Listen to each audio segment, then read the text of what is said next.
بسم اللہ الرحمن الرحیم۔ تاریخ اسلام میں آج ہم جنگ بدر کے اسباب و واقعات اور نتائج کے بارے میں جانیں گے۔ اگر چینل پر نیو ہے تو چینل کو سبسکرائب کر دیں، ویڈیو پسند آئے تو لائک کر دیں۔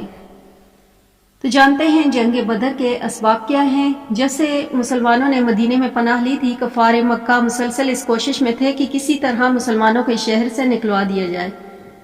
چنانچہ ہجرت کے چند ہی روز بعد سرداران مکہ نے عبداللہ بن ابی کو، جو منافقین کا سردار تھا، لکھ بھیجا کہ محمد صلی اللہ علیہ وآلہ وسلم اور اس کے ساتھیوں کو مدینے سے نکال دو، ورنہ ہم تم پر حملہ کر دیں گے۔ اس طرح مسلمانوں کے کچلنے کے لیے مدینے کے یہودیوں اور منافقوں نے قریش کے ساتھ سازبازی جاری رکھی۔ ان لوگوں کی یہ سازش آخر ایک روز رنگ لائی۔ اس زمانے میں حضرت سعد رضی اللہ تعالیٰ عنہ بن معاذ، جو انصار مدینہ کے سردار تھے، حج کرنے کے غرض سے مکہ گئے۔ وہاں خانہ کعبہ میں ابو جہل ان سے ملا اور کہا کہ تم نے ہمارے دشمنوں یعنی مسلمانوں کو پناہ دی ہے، انہیں وہاں سے نکال دو ورنہ ہم تمہیں حج کرنے نہیں دیں گے۔ حضرت سعد بن معاذ رضی اللہ تعالیٰ عنہ نے ابو جہل کو جواب دیا کہ اگر تم نے ہمیں کبھی حج کرنے سے روکا تو ہم تمہارے شام کو تجارت کا راستہ روک دیں گے۔ حضرت سعد رضی اللہ تعالیٰ عنہ اور ابو جہل کی اس گفتگو سے طرفین میں بے اطمینانی پھیل گئی۔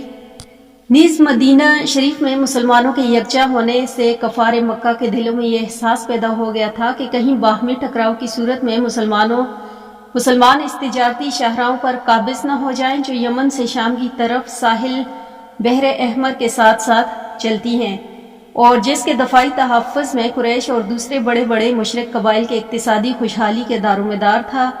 کسی وقت بھی مسلمان من حیث القوم اس شہرہ کو گرفت میں لے کر کفار کے نظام جاہلی کی زندگی کو ناقابل برداشت بنا سکتے ہیں۔ ایک سرسری تخمینے کے مطابق اہل مکہ کی وہ تجارت جو اس شاہراہ کی بدولت چل رہی تھی 2.5 لاکھ اشرفی سالانہ تک پہنچتی تھی۔ طائف اور دیگر مقامات کی تجارت اس کے علاوہ بھی تھی، مگر یہ بات ذہن نشین کر لینی چاہیے کہ مسلمانوں نے کفار مکہ سے جنگ کا سلسلہ مادی فائدے کو حاصل کرنے کے لیے نہیں بلکہ دنیاوی منفعت سے بالاتر ہو کر اس وقت اختیار کیا جب کفار مکہ کے مزاحم قوتوں نے دعوت و تبلیغ کے ذریعے سے اصلاح کے کام کو ناممکن بنا دیا تھا۔ بس اسلام کے نام لیواؤں کو نظر ہمیشہ اپنے مقصد والا پر رہی، نہ ہی کہ ان کے فوائد پر جو حصول مقصد کے سلسلے میں انہیں مال غنیمت کی صورت میں بطور انعام حاصل ہوتے تھے۔ جنگ بدر کی فوری وجہ یہ ہوئی کہ کچھ عرصہ پہلے رسول اکرم صلی اللہ علیہ وآلہ وسلم نے مسلمانوں کے ایک چھوٹے سے جتھے کو عبداللہ بن قریش کے ایک چھوٹے سے جتھے سے ٹکر ہو گئی، جس میں قریش کا ایک سردار ابن الحضری مارا گیا۔ قریش مکہ نے ابن الحضری کے قتل کو مسلمانوں سے لڑنے کا بہانہ بنا لیا۔ اتفاقاً انہی دنوں کفار مکہ کا ایک تجارتی قافلہ ابو سفیان کی ماتحتی میں بہت سا مال لیے ہوئے شام سے واپس آ رہا تھا۔ ابو سفیان نے مسلمانوں کے حملے کے خوف سے اپنے ایک قاصد کو مکہ دوڑایا کہ قافلے کو بچانے کی خاطر قریش مکہ فوراً روانہ ہوں۔ اس قاصد نے مکے میں پہنچتے ہی شور مچا دیا کہ اے قریش، مسلمان تمہارے قافلے کو لوٹنے کے در پہ ہیں، دوڑو اس کی مدد کو پہنچو۔ یہ شور سن کر قریش مکہ بڑی شان کے ساتھ اپنے گھروں سے نکل پڑے۔ ان کی مجموعی تعداد 1000 کے قریب تھی، جن میں سے 6 سونے لوہے کی زریں پہن رکھی تھیں۔ ابو لہب کے سوا تمام سرداران قریش اس لشکر میں شامل تھے۔ عتبہ بن ربیعہ اس لشکر کا سپہ سالار تھا۔ قریش کو اپنے مشن کی صداقت پر اتنا یقین تھا کہ مکہ سے بوقت روانگی انہوں نے کعبہ کے پردے پکڑ کر خلوص دل سے دعا مانگی تھی کہ خدایا ہم دونوں فریقوں میں سے جو صلح ہو اسے فتح عطا کر۔ ابو جہل نے خاص طور پر یہ کہا تھا کہ خدایا ہم میں سے جو فریق برسر ہدایت ہوا اسے فتح عطا کر، اور جو ظالم ہو اسے رسوا و ذلیل کر دے۔ ان خیالات کے نشے میں قریشی کا یہ لشکر سرشار تھا، اور اسی حالت میں وہ بدر کے مقام پر مدینہ سے تقریباً 80 میل دور تھا خیمہ زن ہوا۔ قریش مکہ کی پیش قدمی کی اطلاع پا کر حضرت رسول اکرم صلی اللہ علیہ وآلہ وسلم نے مہاجرین اور انصار سے مشورہ لینے کے بعد فوراً تیاری کا حکم دیا۔ مسلمان مجاہدین کی کل تعداد 313 تھی، جن میں سے 47 مہاجرین اور باقی انصار تھے۔ ان مجاہدین کے پاس کل 2 گھوڑے، 6 زریں اور 70 اونٹ تھے، مگر سب کے سینے جوش و ایمان سے معمور تھے۔ دنیا کی تاریخ میں یہ انوکھی جنگ تھی۔ اس میں باپ کے مقابلے میں بیٹا اور ماموں کے مقابلے میں بھانجا اور بھائی کے مقابلے میں بھائی لڑ رہا تھا۔ اللہ کی خاطر تمام رشتے ناطے بھلا دیے گئے، صرف ایک رشتہ باقی تھا اور وہ دین اسلام کا رشتہ تھا۔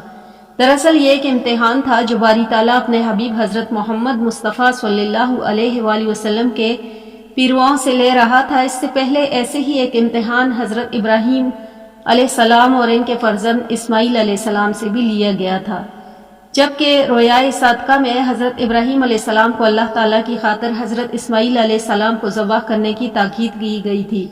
اب وہی امتحان وسیع پیمانے پر امت محمدیہ صلی اللہ علیہ وآلہ وسلم سے لیا جا رہا تھا۔ الحمدللہ کہ آپ صلی اللہ علیہ وآلہ وسلم کے جانثاروں کا گروہ بھی حضرت ابراہیم علیہ السلام کی طرح اس امتحان میں پورا اترا۔ حضرت ابو عبیدہ رضی اللہ تعالیٰ عنہ نے اپنے کافر باپ عبداللہ اور حضرت عمر رضی اللہ تعالیٰ عنہ نے اپنے کافر ماموں کو عین میدان جنگ میں اپنے ہاتھوں سے قتل کیا۔ پھر 17 رمضان 2 ہجری کو بروز جمعہ دونوں فوجیں آمنے سامنے ہوئی۔ عرب دستور کے مطابق پہلا اکا دکا زور آزمائی ہوئی۔ کفار کے لشکر سے عتبہ اپنے بھائی شیبہ اور اپنے بیٹے ولید کو لے کر میدان میں نکلا۔ ان کے مقابلے کے لیے حضرت حمزہ رضی اللہ تعالیٰ عنہ، حضرت علی رضی اللہ تعالیٰ عنہ اور عبیدہ رضی اللہ تعالیٰ عنہ بن حارث لشکر اسلام سے نکلے۔ حضرت علی رضی اللہ تعالیٰ عنہ نے ولید اور حضرت حمزہ رضی اللہ تعالیٰ عنہ نے عتبہ کو قتل کیا۔ شیبہ نے حضرت عبیدہ رضی اللہ تعالیٰ عنہ کو زخمی کیا، مگر حضرت علی رضی اللہ تعالیٰ عنہ اور حضرت حمزہ رضی اللہ تعالیٰ عنہ نے بڑھ کر شیبہ کو موت کے گھاٹ اتار دیا۔ اس کے بعد عام لڑائی شروع ہو گئی۔ حضرت رسول اکرم صلی اللہ علیہ وسلم نے ایک مٹھی بھر کنکریاں زمین سے اٹھائیں اور ان پر شاہت الوجوہ دشمن سے رو سیاہ ہو پڑھ کر انہیں لشکر کفار پر پھینک دیا۔ ان کنکریوں کی بدولت دشمنان اسلام کی آنکھیں پتھرا گئیں اور بدحواسی کے عالم میں وہ بھاگنے لگے۔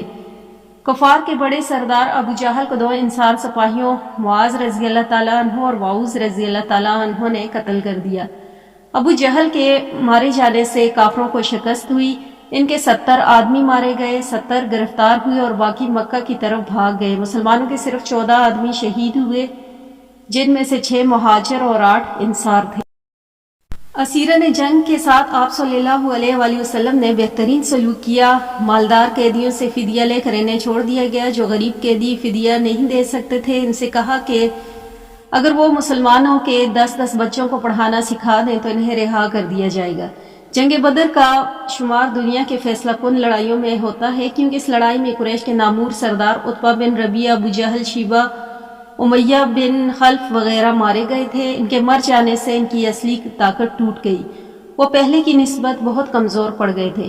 مسلمانوں کو اپنی قلت اور دشمنوں کی کثرت کا خوف نہ رہا۔ اب انہیں یقین ہو گیا کہ جنگ میں فتح کا دار و مدار تعداد یا ہتھیاروں کی کثرت پر نہیں، بلکہ لڑنے والوں کی بےلوث جذبہ ایثار، مذہبی جوش اطاعت، امیر اور عزم صمیم پر ہوتا ہے۔ یہی بات ان کے آئندہ فتوحات کا پیش خیمہ بنی رہی۔